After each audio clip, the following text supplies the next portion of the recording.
ಮಾನ್ಯ ಪ್ರಧಾನಿಗಳು ದೇಶದ ಹಿತದೃಷ್ಟಿಯಿಂದ ಹೇಳಿದ್ದಕ್ಕೆ ಭಾಳ ಜನ ಭಾಳ ಮಾತಾಡಬೇಕು. Don't by gold, Indira tells people, appeals for national discipline.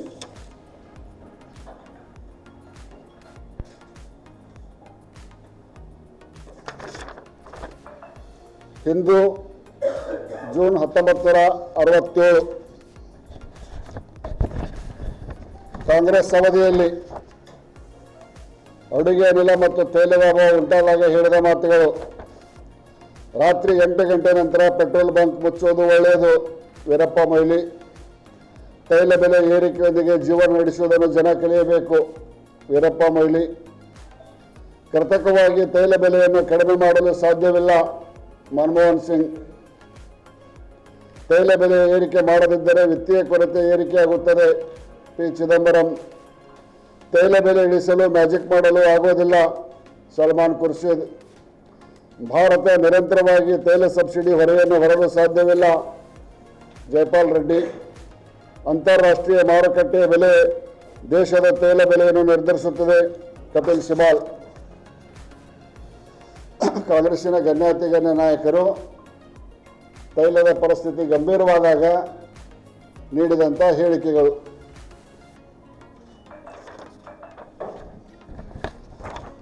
ಊಟ ಟೀ ಕುಡಿಯಬೇಡಿ ಎಂಬ ಇಂದಿರಾ ಕರೆ ಮರೆತು ಹೋಯಿತೆ. ಸನ್ಮಾನ್ಯ ಎಚ್ ಡಿ ದೇವೇಗೌಡರು.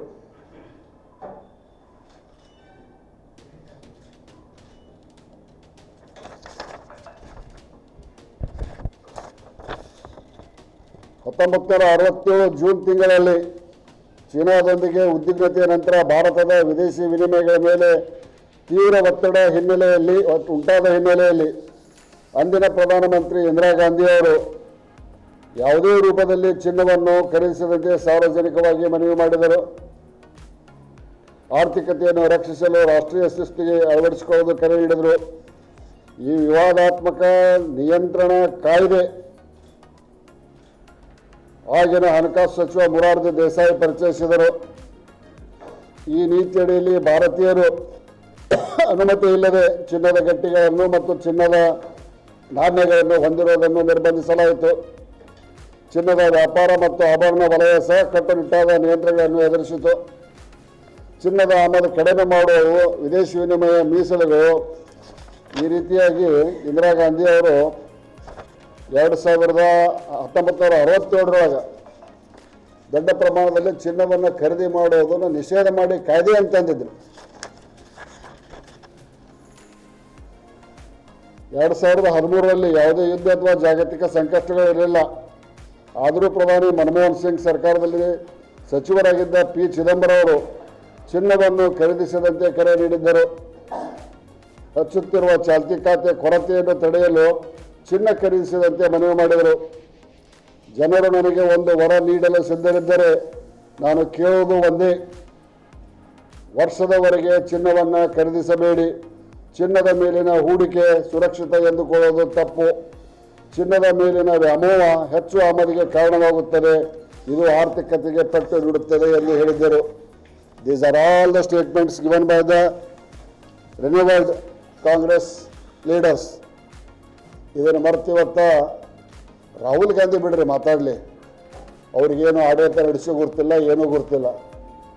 ಒಂದು ಪ್ಯಾಂಟು ಒಂದು ಟಿ ಶರ್ಟ್ ಹಾಕೊಂಡು ಹಿಂಗೆ ಹೊಂಟ್ಬಿಟ್ರೆ ಮುಗೀತು ಅವ್ರ ಕೆಲಸ. ಆದರೆ ನೋವಾಗೋದು ಈ ರಾಜ್ಯದ ಆರ್ಥಿಕ ತಜ್ಞೆ ಸುಮಾರು 17-18 ಬಜೆಟ್ಗಳನ್ನು ಮಂಡಿಸಿದಂಥ ಸಿದ್ದರಾಮಯ್ಯನವರು ಟೀಕೆ ಮಾಡಿದರು. ನರೇಂದ್ರ ಮೋದಿಯವರ ಈ ದೇಶದ ಸುರಕ್ಷತೆಯಿಂದ ಹೇಳಿದಂಥ ಒಂದು ಹೇಳಿಕೆಯನ್ನು. ಅಂದ್ರೆ ಕಾಂಗ್ರೆಸ್ ಎಷ್ಟು ಅಧೋಗತಿಗಿಳಿದಿದೆ ಅಂತ.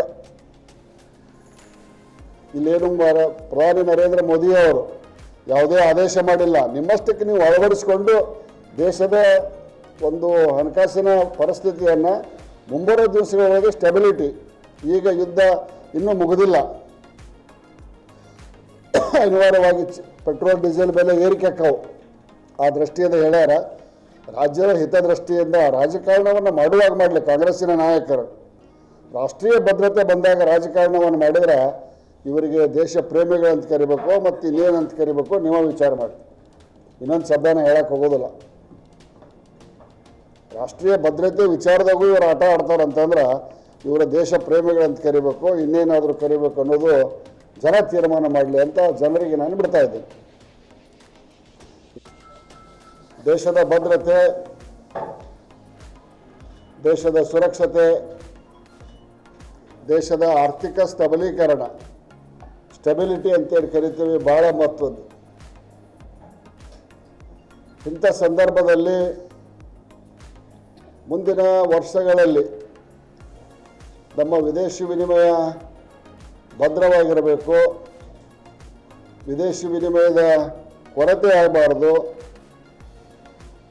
ದೇಶದಲ್ಲಿ ಹಾಹಾಕಾರ ಏರ್ಪಡಬಾರ್ದು ಅನ್ನುವಂಥ ದೃಷ್ಟಿಯಿಂದ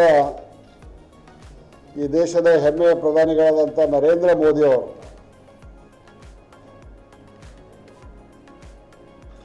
ನೀವು ದೇಶದ ಹಿತದೃಷ್ಟಿಯಿಂದ ಹಲವಾರು ಕ್ರಮಗಳನ್ನು ಸ್ವಂತಕ್ಕೆ ನೀವೇ ತೆಗೆದುಕೊಳ್ಬೇಕನ್ನುವಂಥ ಮನವಿಯನ್ನು ಮಾಡಿದರು. ಒತ್ತಾಯ ಅಲ್ಲ. ಒಂದನೇದಾಗಿ ಅನವಶ್ಯಕವಾಗಿ ವಿದೇಶಿ ಪ್ರಯಾಣ, ಅನವಶ್ಯಕವಾಗಿ ಚಿನ್ನ ಖರೀದಿ, ಡೀಸೆಲ್ ಮತ್ತು ಪೆಟ್ರೋಲನ್ನು ಹಿತಮಿತವಾಗಿ ಬಳಸಿ ವಿದೇಶಿ ವಿನಿಮಯವನ್ನು ಉಳಿಸಬೇಕು. ಮಧ್ಯಪ್ರಾಚ್ಯ ಯುದ್ಧದ ಬಿಕ್ಕಟ್ಟಿನಿಂದ ಮುಂಬರುವ ದಿನಗಳಲ್ಲಿ ಸಾಕಷ್ಟು ಸಮಸ್ಯೆಗಳನ್ನು ನಾವು ಎದುರಿಸಬೇಕಾಗೈತಿ. ಆ ಕಾರಣಕ್ಕಾಗಿ ಈ ನಿಯಮಗಳನ್ನು ನಿಮ್ಮಷ್ಟಕ್ಕೆ ನೀವು ಪಾಲಿಸ್ಕೋಬೇಕನ್ನುವಂಥ ಒಂದು ಮನವಿಯನ್ನು ಮಾಡಿದ್ರು. ಆದೇಶ ಮಾಡಿದ್ದಿಲ್ಲ, ಮನವಿಯನ್ನು ಮಾಡಿದ್ರು.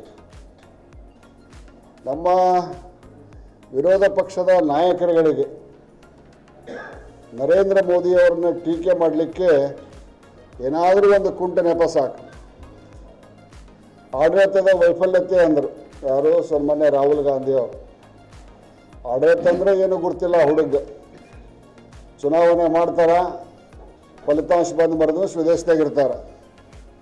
ಅವರ ಪಕ್ಷದ ಫಲಿತಾಂಶ 0 ಇರ್ತೈತೆ. ಲೋಕಸಭೆಯಲ್ಲಿ ಸಕಾರಾತ್ಮಕ ಟೀಕೆಗಳನ್ನು ಮಾಡಿದನ, ವಿನಾಕಾರಣ ಅವರ ಪಕ್ಷದ ಸದಸ್ಯರನ್ನು ಒಳಗೊಂಡಂತೆ ದಾಂಧಲೆ ಮಾಡಿ ಲೋಕಸಭೆ ಕಲಾಪಗಳಿಗೆ ಅಡ್ಡಿ ಮಾಡಿದ್ದನ್ನು ಈ ದೇಶ, ಈ ಜಗತ್ತು ನೋಡೈತೆ ಅನ್ನೋದನ್ನು ಮಾನ್ಯ ರಾಹುಲ್ ಗಾಂಧಿ ಅವರು ಮರಿಬಾರ್ದು. ರಾಹುಲ್ ಗಾಂಧಿ ಅವರ ವರ್ಚಸ್ಸು, ಘನತೆ, ಗೌರವ ಎಷ್ಟೈತೆ ಅಂದ್ರೆ ಮೊನ್ನೆ ತಮಿಳುನಾಡಿನ ನೂತನ ಮುಖ್ಯಮಂತ್ರಿ ವಿಜಯ್ ಅವರ ಪದಗ್ರಹಣ ಸಮಾರಂಭದಲ್ಲಿ ಇವರು 2 ಸೀಟನ್ನು ಬಂದಾವಲ್ಲ ಕಾಂಗ್ರೆಸ್ಸಿನ 5 ಹೋಗಿ ಬಾಜು ಕುಂತಿದ್ರು. ರಾಜ್ಯಪಾಲರು ಪ್ರಮಾಣ ವಚನವನ್ನು ಬೋಧಿಸಿದಾಗ ಬಂದಂಥ ಮಂತ್ರಿಗಳು ಮುಖ್ಯಮಂತ್ರಿಗಳಿಗೆ ಒಂದು ಅಭಿನಂದನೆಯನ್ನು ಸಲ್ಲಿಸಿ ಹೋಗಿದ್ರು.